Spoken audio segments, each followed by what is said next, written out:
13절까지 말씀을 우리 함께 보겠습니다. 에스라 3장 8절부터 13절입니다. 한 절씩 교독하겠습니다. 제가 먼저 읽습니다.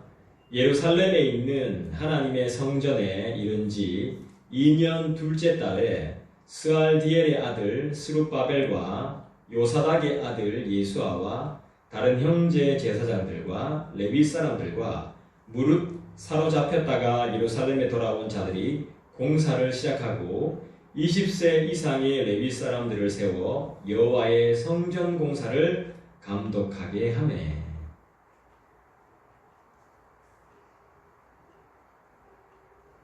읽으세요. 9절. 네. 이에 에스라와 그의 아들들과 그의 형제들과 감미엘과 그의 아들들과 유다 자손과 베나다 자손과 그의 형제 레위 사람들이 일제히 일어나 하나님 성전 일꾼들을 감독하리라. 건축자가 여호와의 성전의 기초를 놓을 때에 제사장들은 예복을 입고 나팔을 들고 아삽 자손 레위 사람들은 재금을 들고 서서 이스라엘 왕 다윗의 규례대로 여호와를 찬송하되 찬양으로 받아가며 여호와께 감사하며 이르되 주는 지극히 선하심으로 그의 인자하심이 이스라엘의 영원하시도다 하니 모든 백성이 여호와의 성전 기초가 놓임을 보고 여호와를 찬송하며 큰 소리로 즐거이 부르며.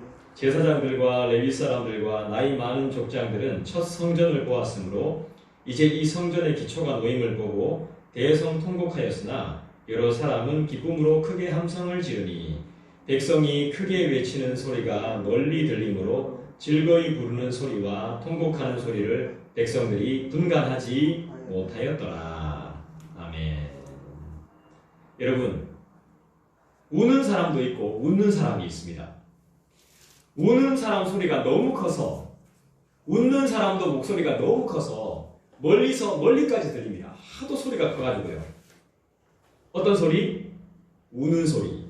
또 웃는 소리가 너무 커서 막 저 멀리까지 들려요. 근데 중요한 건 분간이 안 돼요. 우는 소리인지 이게 웃는 소리인지 분간이 안 됩니다. 자, 이런 상황입니다. 왜 울고 불고 웃고 불고 난리가 났을까요? 성경을 읽어봐도 잘 모르죠. 무슨 말인지. 왜 울고 왜 우는지 여러분들 이거 아셨으면 성경을 지금 제대로 읽은 겁니다. 왜 울고 왜 웃습니까? 여러분, 우리의 삶 가운데 왜 울고 왜 웃죠? 슬프니까 울고. 아니죠. 너무 좋아도 눈물이 납니다. 그죠? 슬플 때만 우리는 우는 게 아닙니다. 언제 또 웃습니까? 재밌을 때, 좋을 때, 아이들이 정말 깔깔깔깔 웃을 때는 정말 기분이 좋아요. 물론 이제 어른들도 웃으시면 좋지만 애들이 막 배꼽 짜우면서 아이고 웃겨 죽겠다 하면서 막 넘어갈 때는 진짜 저의 기분도 좋아지는 것 같더라고요. 자, 오늘의 제목은 목적입니다. 목적. 따라합시다. 목적. 모든 일에는 다 목적이 있습니다. 여러분 여기 왜 오셨습니까? 여러분들 여기 왜 오셨냐고? 기도드리는. 그렇죠. 기도하러 왔죠. 이렇게 왔으면 차이가 나는 거예요. 밥 먹으러 온 사람하고요, 커피 한잔 하러 온 사람하고 차이가 확 나는 겁니다. 예배 드리러 왔다 하면 일하러 온 사람하고는 여러분들 차원이 다른 거예요. 진짜 기도 드리러 왔다. 기도하러도 아니고 기도를 하나님께 드리려고 왔다. 이 표현 자체가 너무 멋있네요. 굉장히 멋있어요. 저는 그게 좋아요. 맞아요. 이곳은 기도하는 곳이에요. 여러분 물론 개인적으로 집에서도 기도하시겠지만 교회 와서 기도해야죠. 다른 것보다 기도하고 일하셔야죠. 기도하고 다른 생각을 하셔야죠. 기도하고 모든 일을 진행하셔야죠. 모든 일에는 목적이 있기 마련이죠. 여러분 오늘 여기에 오신 이유가 있습니다. 목적이 있습니다. 분명히 목적이 있어요. 동일하게 모였지만 목적과 이유는 다 달라요. 사람들이 똑같이 왔지만 어떤 목적으로 왔느냐가 삶의 질을 결정하는 것이죠. 하나님을 알고자, 기도하고자, 예배를 드리고자 오는 사람과 다른 목적으로 이곳을 방문하는 사람과의 차이는 이미 벌어져 있어요. 여러분, 근데 실망하지 마세요. 왜죠? 그래도 안 온 사람보다 우리가 훨씬 나아요. 아예 오지도 않는 사람보다 우리가 월등하다니까요. 예배당을 딱 들어왔어요. 몇 사람 없네? 몇 사람 없네? 이거와 그래도 몇 명이 있구나. 몇 분 계시네. 이거와는 큰 차이입니다. 어떤 사람이 딱 들어와서 저한테 이래요. 목사님, 왜 아무도 없노? 나는 사람 아이가.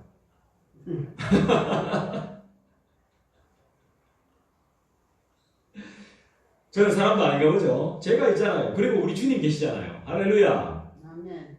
우리 눈에 보이진 않지만 우리를 늘 지켜보시는 그분이 계시잖아요. 아멘. 여러분 마음속에 계심을 믿습니까? 믿습니다. 여러분 삶을 사실 때 그렇게 만족감이 없어가지고 어떡합니까? 왜 사람이 없냐고. 그럼 데려오면 되지. 왜 이렇게 사람이 없어? 이 뭐야 이게 왜 아무것도 없어? 개미새끼만 한 마리 없네. 데려오면 되지 개미새끼라도. 한 명을 10명처럼 보시고 그렇게 귀하게 좀 대해보세요. 저도 설교할 때 그렇게 막 해요. 한 여기 지금 20명, 200명이 있다고 생각해요 저는. 그리고 컵에 물이 반 정도 남았으면요 어떻게 해야 될까요? 누가 먹고 이래 놨노? 왜 반밖에 없노? 물 남으면 다 묻지 와 이래 놨노? 누구? 이렇게 욕하지 말고 꽃에 물 주면 되잖아. 그죠? 아니면 내가 마시던지요. 먹어도 안 죽습니다. 자, 오늘 말씀을 보면요. 이스라엘이 어떻게 됐습니까? 멸망했어요. 여러분 이스라엘 멸망한 거 알죠? 네. 언제 멸망했죠? BC 722년쯤에 멸망했죠? 네, 멸망하고, 멸망했는 건 아멘 하면 안 되죠. 이스라엘 멸망하고 포로 생활을 했어요. 왜 멸망했습니까? 바벨론한테 졌잖아요. 바벨론이 침공해가지고 졌잖아요. 바벨론은 또 누구한테 졌죠? 앞으로 이야기하게 될 겁니다. 바벨론한테 져서 멸망했죠. 여러분 전쟁에서 그냥 멸망했습니다 하면 끝납니까? 아니죠. 전쟁에서 치면 어떻게 돼요? 전쟁은 반드시 이겨야 돼요. 이겨야 되는데 졌어요. 하나님의 작품인 거죠. 져버렸어요. 지면 어떤 현상이 벌어집니까? 다시 또 하려고 준비를 해야지. 뭔 소리야? 기도도 하고. 그 말이 맞지? 맞아요. 일상적인 전쟁은 그래요. 근데 지금 나라가 망했다니까. 나라가 망하면 어떤 일이 벌어져요? 전쟁에 져서 나라가 완전 폭삭 망해버렸어요. 끝나버렸어요. 그럼 어떻게 됩니까? 가족들이 뿔뿔이 흩어집니다. 전쟁 고아가 남들 말이 알잖아요. 전쟁 고아란 말 알잖아요. 전쟁에 우리 6.25 때 여러분들 저보다 더 잘 아실 텐데 6.25 전쟁 가면 어떻게 돼요? 피난 가기 바쁘죠. 도망가야지. 준비해서 다시 싸운다는 게 어딨어. 다른 나라가 안 도와주면 끝장납니다. 다 죽습니다. 다 죽고 빨리 도망가야죠. 그때 전쟁에서 완전히 져서 이제 도망갈 수도 없는 상황에서는 어떻게 돼요? 엄마 팔려가고, 엄마 몸팔로 팔려가고, 아버지 노예로 팔려가고, 애 새끼들 종으로 팔려가고, 풍지박산 나는 겁니다. 나라가 박살이 나면 가정도 박살이 나는 거예요.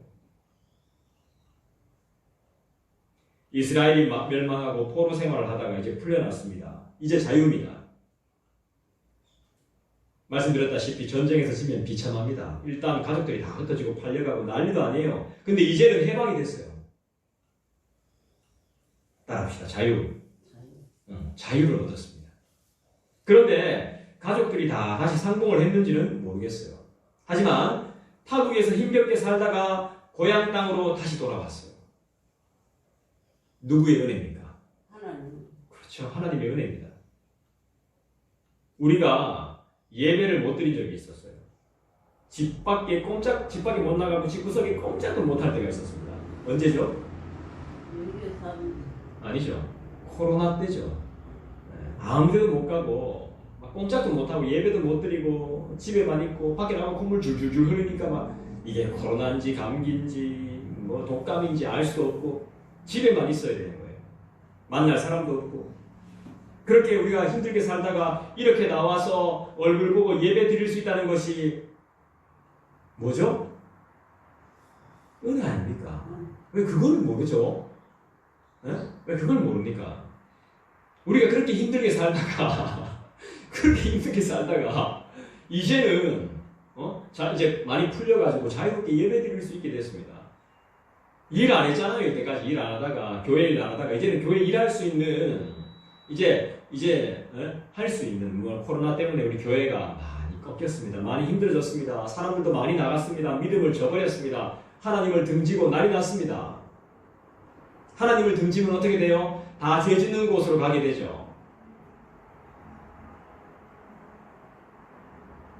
그런데 다시 우리가 일어나서 전도하려고 합니다. 다시 우리가 함께 모여 예배를 드립니다. 어떤 목적을 가지고 살아야 되겠습니까? 예? 따라합시다. 목적. 어떤 목적을 가지고 우리가 살아야 되겠어요? 다시 예배 드릴 수 있게 됐고 이제 예전으로 회복되어져 가고 있습니다. 예전만큼은 아니지만 예전 모습으로 회복되어져 가고 있습니다. 그럼 우리는 어떤 목적을 가지고 살아야 되겠습니까? 더 열심히 해야 되겠죠. 여러분 열심히 특심이라고 또 이렇게 준비하신 것 같은데 이게 중요한 게 아닙니다. 진짜 중요한 건 따로 있습니다. 예배를 사모하는 거예요. 다른 사람이 오든 말든 저한테 보고하실 필요도 없습니다. 본인들이 잘 오시면 돼요. 제가 뭐 궁금하면 제가 물어보겠죠. 설교를 잘하고 못하고 뭐 평가하는 게 아니에요. 예배는 개인적인 거예요. 개인적인 거. 내가 하나님 앞에 가는 개인적인 거란 말이에요. 구원은 개인적인 거예요. 옆 사람이 구원받는다고 해서 내 구원이 보장되는 게 아니에요. 내가 구원받았으니까 감사해서 옆 사람에게 권유하는 거고 구원받기 위해 구원의 반에 오게 하기 위해서 복음을 전하는 거죠.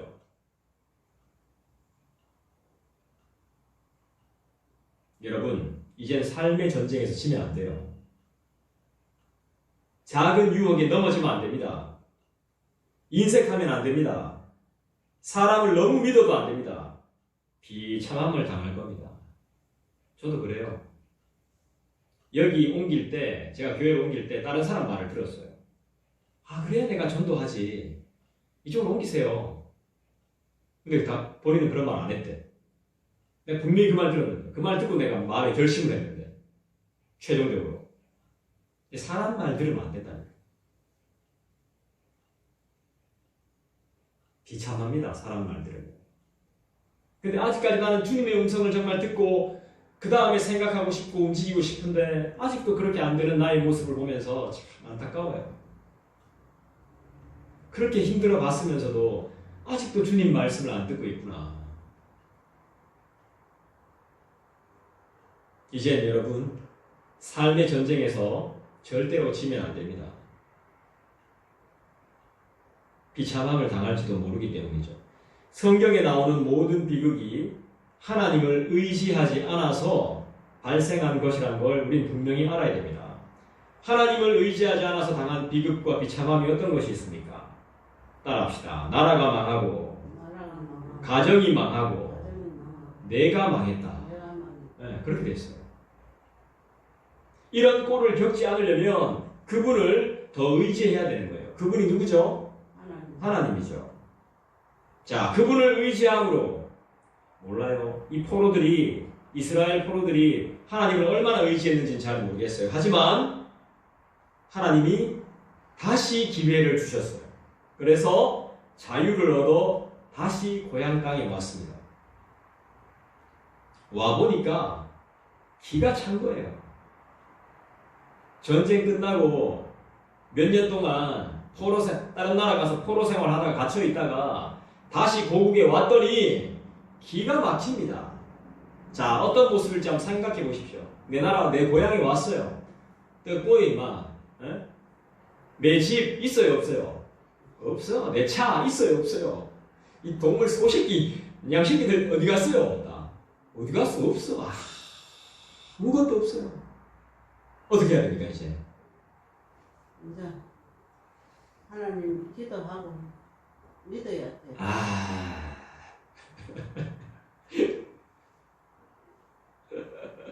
맞아. 내 집부터 지을 게 아니라 물론 집 지어야 되지. 내가 살아야 되니까. 물론 내 집도 지어야 되겠지만 내 집부터 짓는 게 아니라 이스라엘 백성들은 뭐부터 할 생각을 했을까요? 교회 그렇지, 교회죠. 하나님의 집. 이 당시에는 뭐라 그럽니까? 교회라 안 그러고 성전을 건축하는 거예요. 하나님이 포로를 해방하는 이유가 있는 거예요. 집 지으라는 거예요. 누구 집? 하나님의 집인 거예요. 하나님의 집. 이제 막 통하는데 너무 잘 통하는데요. 내 집 지게 해야지 계속 내 막 그렇게 했을게요. 근데 아니야. 하나님의 집, 기도의 집부터 먼저 지어야 되는 거지. 사실 이것이 제일 먼저예요. 하나님의 성전을 다시 세워야 하는 거예요. 10절을 볼까요? 자, 10절 다시 한번 읽어볼까요? 에스라 3장 10절 여러분 다 같이 읽어주시죠. 시작. 여호와의 성전의 기초를 놓을 때에 제사장들은 예복을 입고 나팔을 들고 아삽 자손 레위 사람들은 재금을 들고 서서 이스라엘 왕 다윗의 규례대로 여호와를 찬송하되. 10절에 보니까 건축자가 하나님의 성전의 기초를 놓을 때 제사장들은 뭐랬죠? 예복을 입었어요. 예복. 그리고 따라합시다. 나팔을 들었다는 거예요. 나팔을 들었다는 건 뭐예요? 나팔을 불기 위한 거겠죠. 그죠? 그 다음에 아삽 자손 레위 사람들은 뭘 들었죠? 그렇죠. 재금을 들었죠. 그리고 하나님을 찬양해요. 재금이 뭐예요? 나팔은 부는 건데 재금이 뭐죠? 이것도 악기 일종인데 뭔지는 잘 모르겠어요. 아무튼 소리 나는 악기예요. 큰 소리 나는 악기. 그들의 조상 다윗이 한 것처럼 예복을 입고 나팔을 들고 재금을 들고 하나님을 찬양했습니다. 여러분들의 모습 그대로 자녀들이 보고 배웁니다. 삶의 우선순위를 어떻게 정하는지 여러분들의 자녀는 여러분을 끊임없이 지켜보고 있습니다. 그리고 지금 여러분들의 자녀들이 하는 행동들이 여러분의 모습을 보면서 커왔던 겁니다. 푼돈에 떨고 있으면 애들도 마찬가지로 푼돈에 떱니다.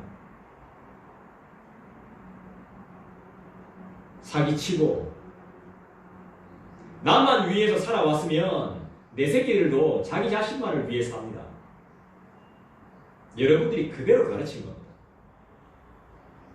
딴 데 가서 뭐라 할 필요가 없어요. 내 모습 그대로를 아이들이 본 겁니다. 자녀들이 봐왔기 때문에 지금 나한테도 그렇게 하는 겁니다. 어쩔 수 없습니다. 내가 한 만큼 그대로 받게 되어 있습니다. 두렵습니다. 저는 지금 딸 둘이잖아요. 딸 둘 놓은 걸 정말 다행이라고 생각합니다. 너무 감사해요. 여기 이 교회 건물 주인이 이런 말씀을 하셨어요. 이 건물 주인도 이제 여러분 연세 되거든요.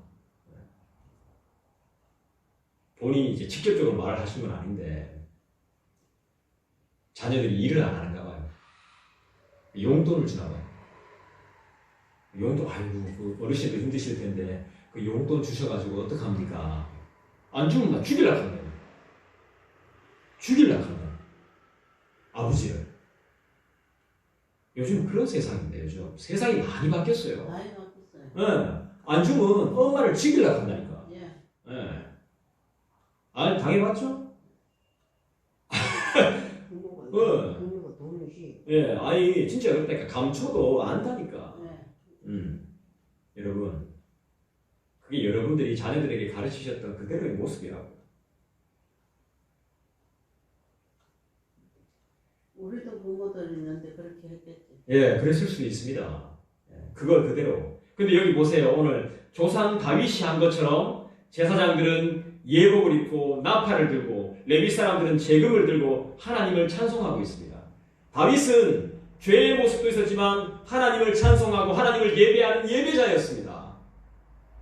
그 예배하는 모습을 신앙의 후배들이 본 겁니다. 왕의 모습을 본 거예요. 왕이 아버지잖아요. 그죠? 아버지의 모습을, 아버지가 하나님을 찬송하는 모습을 본 거예요. 기도하고 예배하고 하나님을 기뻐하는 모습을 본 거예요. 여러분들의 모습을 여러분들의 후배와 자녀들이 그대로 보고 배웁니다. 자, 하나님을 찬양했습니다. 이 찬양의 내용이 뭘까요? 그들의 고백이 뭘까요? 이걸 알아야죠. 어떤 내용이 담겨 있을까요? 하나님을 찬양하는 이 내용에는. 성경을 여러분들이 지금 저와 여러분들이 제대로 봤다면 그 내용을 간파할 수 있습니다. 11절 보겠습니다. 11절 여러분들 한번 읽어주시죠. 시작. 찬양으로 하다가되 여호와께 감사하여 지극히 할렐루야. 선하 예, 잘하셨습니다. 다시 한번 저랑 같이 읽어볼게요. 시작. 찬양으로 화답하며 여호와께 감사하여 이르되 주는 지극히 선하심으로 그의 인자하심이 이스라엘에게 영원하시도다. 이게 바로 이 사람들의 찬양의 고백이었어요. 신앙 고백인 거죠. 여호와께 감사하여 이르되 주는 지극히 선하심으로 그의 인자하심이 이스라엘에게 영원하시도다. 아멘. 아멘. 여호와를 찬송하며 큰 소리로 즐거이 부르고 있습니다. 우리 하나님은 어떤 분이시죠? 에헤이, 11절 읽어봤잖아요. 11절을 통해서 본 우리 하나님은 어떤 분이세요? 지극히 선하시고 인자하심이 영원하신 분. 찬양 받으실 분이 맞는 거죠. 다시 따라합시다. 지극히 선하시고 인자하심이 영원하신 분. 인자하시고 영원하신 분. 영원하신 분. 그런데 12절을 보니까 이런 하나님을 고백하면서도 두 가지의 모습, 희한한 모습이 나옵니다. 12절을 보니까 두 가지의 모습이 나와요.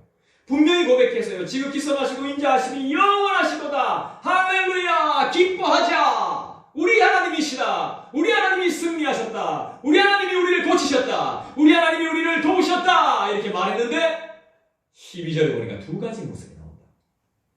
상반된 모습, 서로 반대되는 모습 두 가지가 소개되고 있어요. 자, 여러분 12절을 읽어주시죠. 시작. 제사장들과 레위 사람들과 나이 많은 이제는 이 성전의 기초와 모임을 족장들은 예수의 첫 통로가 성전을 예루살렘 기쁨으로 크게 이제 이 감사합니다. 성전 자, 알겠습니까? 뭔지 알겠습니까?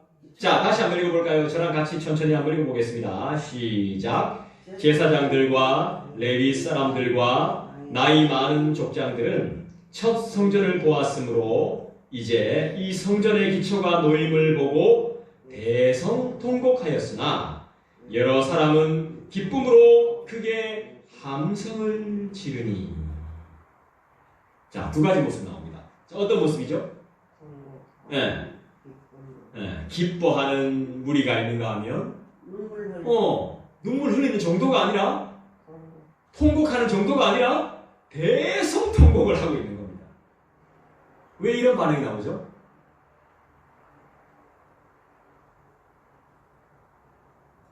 왜? 한 가지 현상을, 한 가지 현실을 보면서 두 가지의 모습이 왜 이렇게 나타나는 거죠? 자, 지금 뭘 하고 있는 거죠?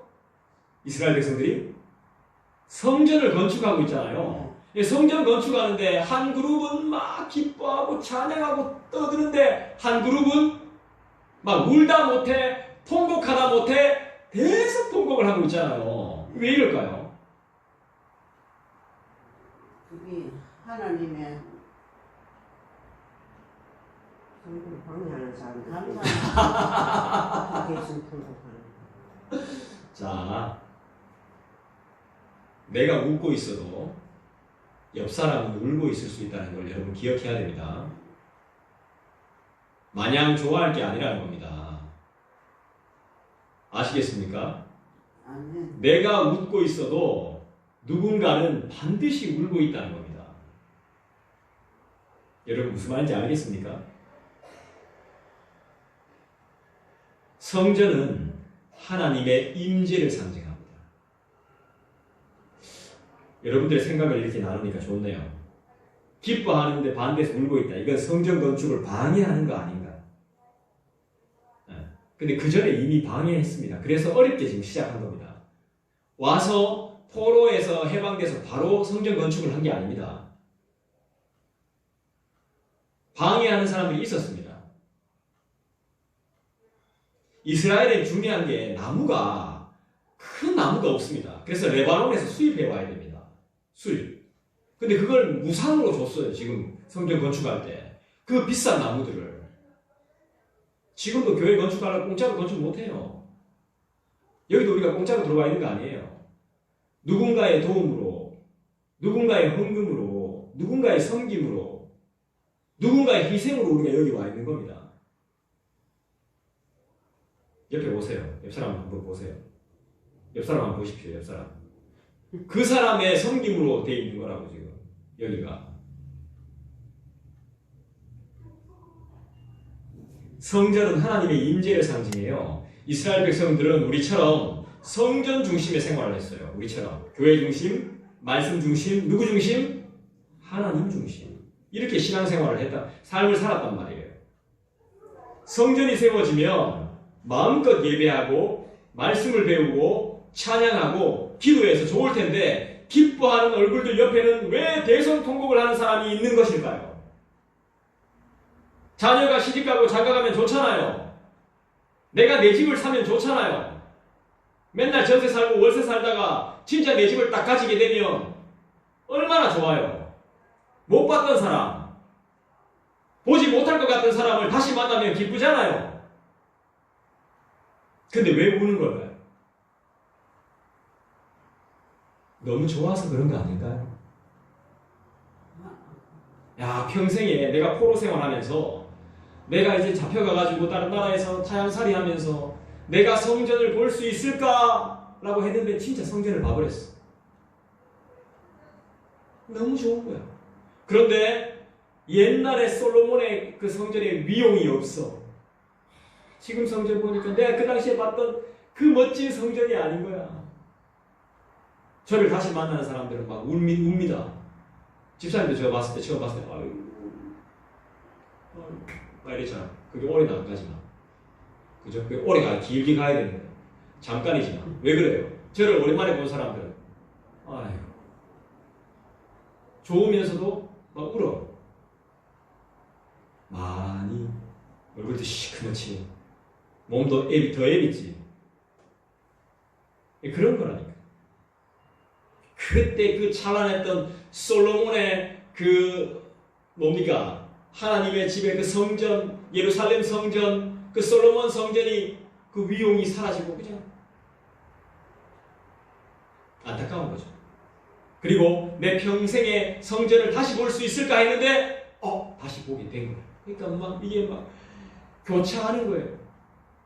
성전을 생전 처음 보는 사람들은 우와 이제 성전이 생겼다. 우리도 예배할 수 있는 공간이 생겼다. 우리도 하나님을 예배하자 하면서 막 좋아하는 반면에 나이 많은 어르신들은 아이고 세월이 무상하다. 아이고 이렇게 되는 거예요. 우리의 지난 세월이 주마등처럼 스쳐가는 거죠. 자신의 예전 생활이. 고생했고 수고했던 모든 것들이 쭉 지나가는 거예요. 내가 왜 그렇게 살았던 거 싶은 거예요. 여러분 비난하지 마세요. 이 좋은 날 왜 울고 자빠졌어 이렇게 비난하면 안 돼요. 남의 잔치집에 와서 왜 울어 이렇게 하면 안 되는 거예요. 웃는 사람 옆에는 얼마든지 우는 사람이 있을 수 있어요. 하나님께서 지금 나에게 허락해 주신 삶을 어떤 관점으로 여러분 보고 계십니까? 계속 다른 사람과 비교하면서 없는 것 탓하고 불평하는 열등감 속에 살아가시겠습니까? 아니면 만족하고 자족하며 감사하며 더 좋은 것을 주실 하나님을 믿으며 즐거워하고 기뻐하며 살아가시겠습니까? 지금 조금 힘들어도 반드시 자유를 허락하시고 모든 것을 회복하실 주님을 믿는 믿음으로 살아가시겠습니까? 아멘. 선택은 여러분이 하는 겁니다. 하나님은 여러분을 창조하신 목적이 있고 계획이 있음을 믿으시기 바랍니다. 아멘. 이 나이에 무슨 하나님의 목적이 있고 계획 아닙니다. 젊은 사람들보다 여러분들이 더 나아요. 아멘. 일을 하셔도 여러분들이 더 잘해요. 아멘. 더 빨라요. 그러니까 충분히 소망이 있는 거예요. 아멘. 예전 같지는 않지만 여러분들이 더 나아요. 저보다 여러분들이 더 나아요. 생각하는 게 좀 달라서 그렇지. 그걸 찾으셔서 통곡이 아닌 기쁨의 함성으로 사는 저와 여러분 되시기를 주님의 이름으로 부탁합니다. 아멘. 기도하겠습니다. 이 시간에 함께 같이 기도할까요? 주님, 회복시켜 주시옵소서. 하나님, 회복시켜 주시옵소서. 감사함으로 더 내 삶을 하나님 앞에 드릴 수 있도록 주여 인도하여 주시옵소서. 말씀을 기억하시면서 우리 다 같이 개인적으로 기도하는 시간 갖겠습니다.